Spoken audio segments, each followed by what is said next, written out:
August 17th, 2002, Goa, India. The church bell rang long before the sun rose. I awoke before it sounded, already sweating in the dark. We lived near the cemetery wall, where the breeze never came. My bed was damp, soaked from the monsoon that never ended.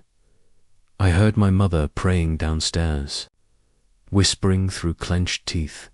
She thought I was asleep, but I listened every morning. That morning was different. Her voice cracked between each prayer. She kept saying her name over and over, with trembling hands. She wasn't praying for me or herself, but someone else. By the time I reached the stairs, she stopped entirely. A moment of silence, then the heavy sound of weeping. I walked back to my room, not ready to ask. My father's tools were already missing from the front porch. He was probably gone to help Father Luis at church in our town. Every man with strong arms helped priests. It was not unusual to wake and find exorcism news, but this one came too fast, too quiet, too suddenly. I knew something was wrong before anyone told me anything. 3 days earlier, Father Luis had called my father in. He had asked him to help prepare the old cellar, not for a funeral, not for a sermon, but for containment. That word haunted me. Not healing, not prayer, just containment. A place where something could not get out, not easily. School. The rumors came quicker than the prayers did. Someone said the girl had been found in the paddy fields. Someone else swore she had walked on broken glass unharmed. A few claimed she screamed in Latin. Though she was Hindu, we were 15 years old, and already we knew fear. That night, I found the courage to sneak out again. I wanted to see the church, see what was happening. I took my rosary with me, held it very tight. Every step from home felt heavier than the one before. By the time I reached the gate, I couldn't breathe. There were candles in every window, but no people inside, no voices, no singing, not even a breeze or sound, just a low noise coming from the ground beneath it, a vibration, steady, like something pulsing inside stone and soil. I turned back. My courage vanished, like breath in winter. I never told anyone I went, but I couldn't sleep. The next day at church, no one looked at the priest. Father Luis had dark circles under his eyes and hands. He did not speak of demons or miracles, only repentance. He did not bless the children that day, or smile. My father was missing again that night. Gone before dinner, he returned soaked in sweat and mud, smelling like burnt oil. He said nothing, just sat by the window and stared. When I asked, he said, "Do not ask about the girl that night." My dreams were full of red cloth and screams. I awoke to my mother shaking me, terrified and whispering. She had seen her reflection move on its own again. She said the girl's voice came through the radios, static. I told her to go to sleep, that it's nothing, but I checked the mirror anyway, and it was warm the next day. Everything unraveled, like a noose slipping loose. 2 boys went missing near the forest path at noon. One came back with scratches and bleeding eyes, speaking nothing. The other was found hours later, cradled in church linen, not dead, not breathing, not fully human anymore. We thought, when the police came, the priest told them very little. He said the church would handle it, and they agreed. It was Goa, after all, where the old rules stayed. Father Luis finally let something slip, not to the police, but to the men in town, the ones who carried rope, She is not possessed by one, he told them calmly. There are 3 voices, he said. None of them hers. That night, we locked our doors, shut every window tight, and yet I heard something outside, calling my name slowly, not shouting, not whispering, just calling. In my grandmother's voice, I looked outside, but no one was standing on the road. I didn't sleep again, not for many days after. By Friday, they said the church was calling someone higher, a Vatican-trained priest, one who had handled similar before. They said he would arrive Sunday, and that no one must enter the basement until he came. That same Friday, the power went out across the neighborhood, just our street, just before midnight, for no clear reason. The generator failed. The candles flickered, then smoke came out. When I opened the window for air, I saw her. She was standing by the church gate, barefoot and silent. Her hair was soaked. Her dress was stained and torn. She didn't blink, didn't move, didn't speak for 20 seconds. Then, slowly, she raised her hands and pointed at me, only me. No one else saw it. Only I did. I screamed for my mother, who found nothing when she looked. They said it was a nightmare, but I knew better. And yet the next day, the priest said she escaped from a locked room in chains. With 2 grown men inside, the cellar had no windows, no gaps, no exits, yet she was gone. And no one could explain how or why. They found her later by the bell tower, in prayer, speaking again, but in a voice they didn't understand. Latin. Yes, but not just Latin, older, harsher, deeper, the kind of tongue that made your ears bleed softly inside. Father Luis wept for the first time in public. He begged the elders to stop the ritual until Sunday, but the elders said no. The girl must be stopped now. They carried her, wrapped in cloth, to the old well. They said the demons could not cross. Running water again, they tied her to a plank and placed her above it. She screamed, but not like a child, like something older, something that had waited centuries, just to speak once more. Then silence, and a single phrase that chilled every bone and nail. I am not in her. She is in me. I turned to run, but my legs would not obey. I dropped the rosary from my hand and fell forward. That's when I saw her eyes meet mine once again. She didn't blink. She didn't need to, because she was already inside. The women screamed before I could even open the church doors. Father Manuel pushed them aside, and I followed him inside. The house smelled like something had died in the damp floor. And the boy she drowned, was standing upright. He was soaked in river water, shirt sticking to his skin, but the marks on his arms were not from drowning. They looked burned, round circles like brands pressed into flesh, and his eyes, hollow, watched us without blinking or breath. She had brought him back, or something wearing his body, and every time he blinked, it looked wrong, slightly delayed. Father raised his crucifix and began Latin from memory, but the boy smiled, not cruelly, just like he knew better. I wanted to step back, but my feet didn't move, not from fear, but from the cold pouring through floorboards. The rosary in my pocket felt heavier than iron suddenly, and something inside whispered, "Walk out before you burn, too." He spoke first. Not in Konkani, not even in Latin, but in something like a growl twisted into broken English. She said I was dirty, so I cleaned myself clean. He smiled again, mouth twitching as if tasting old soap. The women behind us began praying over and over again, but their prayers felt like dust being thrown at fire. Father Manuel changed the tone of his chant sharply now, yelled Christ's name, louder than he ever had in Mass. The boy laughed. It echoed from the roof tiles above. It was not just him anymore. Something else was speaking. She made me go under.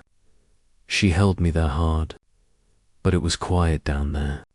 I met the rest. We stepped closer, though I didn't want to, not really. His lips were bleeding, but his teeth looked too sharp. The women kept praying, but their voices were fading fast. The boy started twitching, like a fish dropped on stone. Then it stopped. Everything, like a play ending mid-scene. He sat down, cross-legged, calmly, like a child in class. His mother entered quietly and looked at him and smiled. Not lovingly, but with pride, like she'd finished something impossible. "My boy is clean now," she whispered. "He's all fire now." I looked at Father, and I knew he felt it. Something wasn't cast out, it was let in that day, and it liked the feel of a child's bones. He reached for the crucifix. The boy didn't flinch anymore. The mother opened her arms. "He's ready to rise now." We left. We just walked out of the house completely. The women behind us followed. Not a word spoken. She drowned her son to silence his screams, but the thing beneath the river screamed louder. We returned the next morning. House smelled like ash and honey. The windows were all cracked, as if from inside. No one answered. No boy, no mother, just silence. Until the altar in the living room caught our eye. Roses, lit candles, and the boy's shoes, polished, still wet. A note beside them, burned at the edges, barely readable. "Not all demons come from fire. Some are washed clean." Father folded it, and we left without touching anything. That night, the bells rang again, the church ones, violently. But no one had pulled the rope. It just rang. And in the tower window, for just a flash, I saw a child's silhouette, watching toward the river. Father never mentioned it. I didn't either. Some things rot. Some things grow where love should have lived, but didn't. We buried the truth like the boy's second body. But the river still sings in Latin when the moon's full. And sometimes, villagers still whisper that they see him walking, white clothes clinging wet, lips moving in unreadable prayer. She drowned her son, yes, but something else surfaced after. And the quietest demons are the ones raised in water. Father Manuel didn't sleep that week, not even an hour. He kept repeating lines from older books, not the Bible, Latin words none of us had heard during regular Mass. His eyes were red, not from grief, but from fear. One evening, he told me something I'll never forget clearly. He said the boy was not possessed in the usual way. He said the body had drowned, but not the spirit. Something darker had been waiting at the bottom too long. The mother was missing now. She hadn't been seen since. Villagers said they saw her once near the old convent. She was barefoot, holding a soaked pillow in her arms. She kept kissing it, whispering something about forgiveness and fire. That same night, a storm hit the village without warning, but the lightning struck only one place, again and again. The abandoned well behind her old house cracked open wide. I went there with Father. We shouldn't have gone. Inside, the walls were soaked with handprints, small and rising, not painted, not drawn, actual prints pushing out of stone. Father touched one and started praying. The stone felt warm. Then came the laughter from below, echoing like bubbling gas. We both stepped back. The earth was soft under our shoes. Then the center of the well began to shift upward. Something wasn't climbing out. Something was being lifted instead. A cloth. A torn white cloth soaked in black water. It floated there for seconds, then dropped flat like nothing. Father picked it up. There was no writing, no symbol, just a single baby tooth wrapped in the corner tightly. He burned it. Right there. No hesitation, not a word. That night, he told me the demon didn't come alone. He said it was invited by pain, not ritual. And that boy, he wasn't just possessed, he was rebuilt. Like his soul was carved out and filled with something new. They said the boy returned from the dead, but he came back with extra hands. 3 days passed. The women wouldn't come near the church. They claimed they heard splashing inside their walls at night. One woman screamed her mattress was soaked when she woke. Another said her rosary melted when she touched the mirror. None of this was shared openly. People don't admit madness. But I heard the whispers, and I saw the fear. They started drawing crosses on windows with salt and chalk. Even old men started wearing child-sized bangles for protection. We didn't hold Sunday Mass that week. Not one soul came. Even the statue of St. Michael looked darker in shadow. Father didn't ring the bell. He just sat near altar, muttering prayers between deep sips of water and silence. That's when she returned. Not the boy. His mother did. Her eyes swollen, her lips cracked, fingers covered in dirt. She had been sleeping near the river, face against stone, and in her hand she brought a torn schoolbook page. It had handwriting. The boys, we recognized it easily. One sentence, again and again, not a single mistake written. I forgive her for letting me go. But not yet.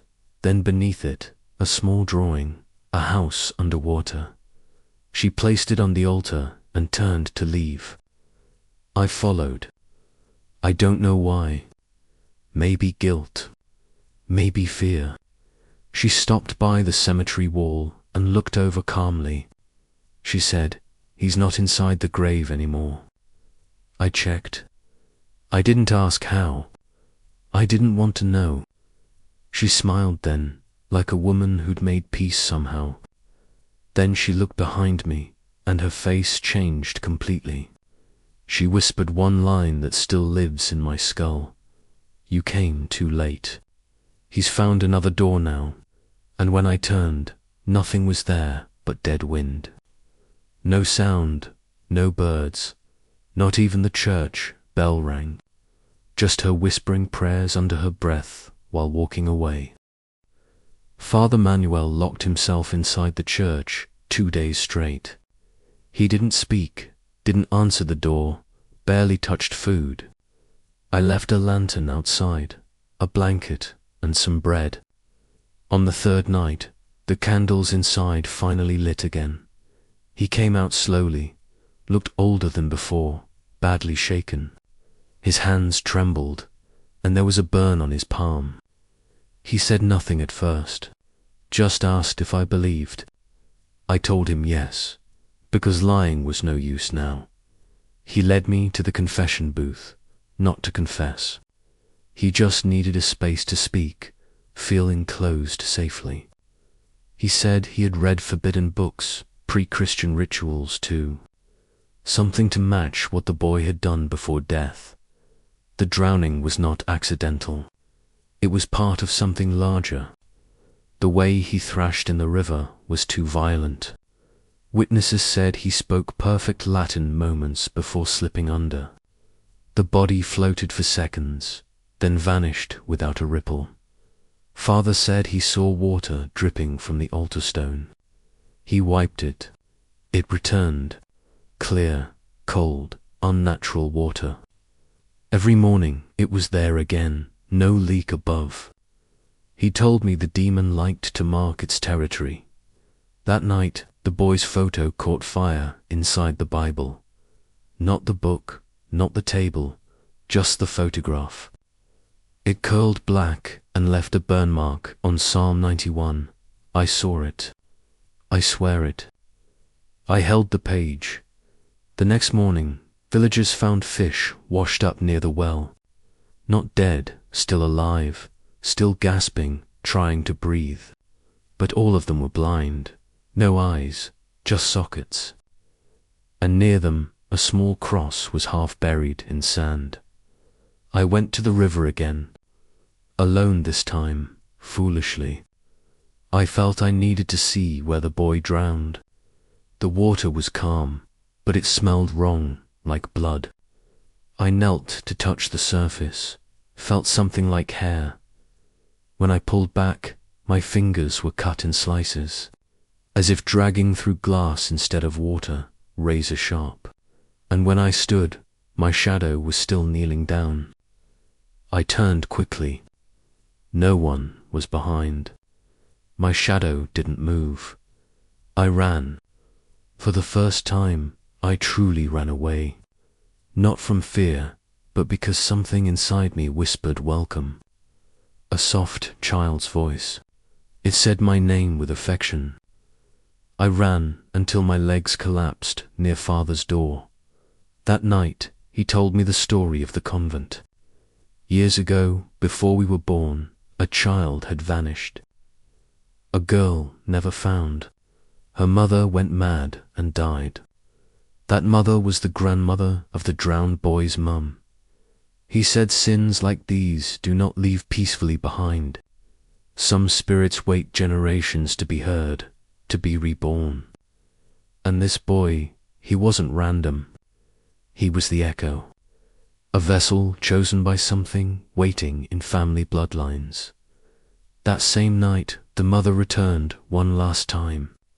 She wasn't screaming anymore. She was dressed in clean white. She handed Father a single item. A school tie. Said it was wet for weeks, still hadn't dried once. She asked if God could forgive her for praying too late. He said nothing. Just took the tie and closed eyes. She placed her rosary on the altar, then walked away. We never saw her again. No one did after that. 3 days later, the old cemetery gate rusted off entirely, and behind the graves, a new one had appeared overnight. No marker, no name, just fresh soil and small footprints. And at its center, a pair of wet sandals neatly placed. It's been 15 years, and I never left the village. The church remains closed now, sealed by the archdiocese last summer. The locals say it's just termites and structural issues. But I know better, and so do the old women. Father Manuel passed quietly in his sleep 3 months ago. No funeral, just a prayer and a private cremation. He left me his diary, locked inside a rusted box. The key was taped under Psalm 91's burned page. His final entry was dated the day before the drowning. It read, "I fear I've invited something I can't dismiss." Below the line, there was water damage on every page. Only those final words were untouched by the dampness. I showed the diary to no one. I burned it, and the flames hissed blue instead of orange and red. That same night, the river changed direction for a moment. Only I saw it, and I didn't blink once. I still hear the boy sometimes, late at night in wind. He says my name like it's a prayer, slow, soft. My wife left years ago. She said I carry things. I think she meant the same weight that haunts me. The sandals reappeared again 2 weeks ago near the well. Dry this time, but arranged exactly the same way. Beside them, the rosary his mother had placed on altar. Still clean, still intact, as if untouched by rain. I tried to tell the bishop once. He humored me, said grief can echo inside us for a lifetime. But he never looked me in the eye once. He knew I saw it. He was afraid like me. Some nights, the village kids hear knocking under their beds.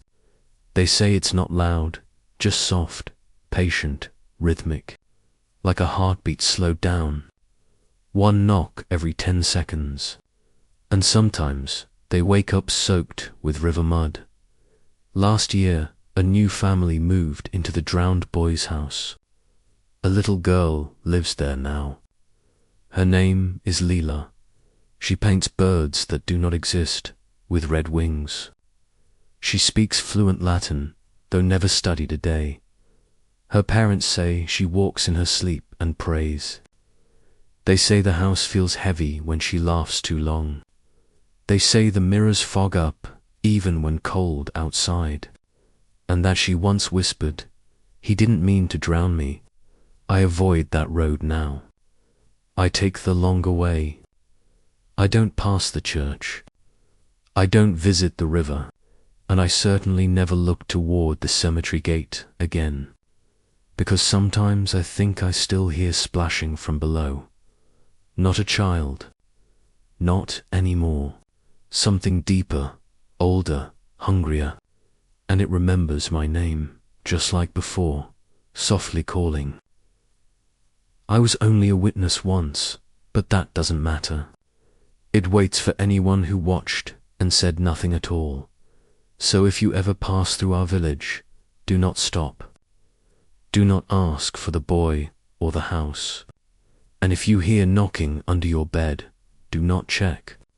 Just whisper Psalm 91 once and pray it still works.